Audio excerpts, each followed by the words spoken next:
ورب الكعبه که په حق ویلو کې مې د چا نه سترګه سوځي د پلار مور نه مې سترګې نه سوځي په حق ویلو کې د رور نه او د مشر نه او چې ټول زما ټول خیل او قوم یو طرف ته ولاړي که نه نو بیا به مې انشاءالله دې ټولو په خلاف کې حق ویم هیڅ چا نه یېرېږم بحمدالله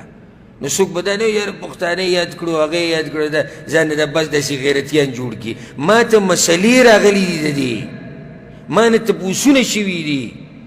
ما ته په خپلو زنانو ټلیفونونه کړي دي ما ته سړو ټلیفونونه کړي دي څوک وایي زما ښځه ما ته په خپله یو کس ټلیفون کړی زما ښځه زما رور سره نیوی شوې ده یو بل سره زنا کوله دا ما ته ټلیفون راغلی ما ته ټلیفون راغلی دي چې خواښې په زوم باندې مینه ده څه وکړو اوس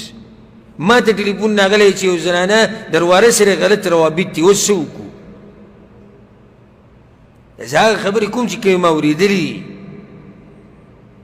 تر دنیا د حال نه نه خبر او چې زه خبر وکړم بیا پښتانه یاد کړو هر ځای کې پښتون مه کوه شریعت را مخکې که اسلام را مخکې که په هغه پښتون باندې به څه وکړي چې په ښځه باندې غیرت نه کوي په هغه پښتون باندې به څه وکړي چې په مور او خور باندې غیرت نه کوي څه کوي په دې پښتون باندې دا پښتو دې مبارک شي دغه پښتون زمونږ هغه پښتو په کار دی چې پای کې اسلامي د اسلام لحاظ پکې ساتلی کي غیرت پکې حیا پکې پرده پکې زمونږ هغه پښتو په کار دی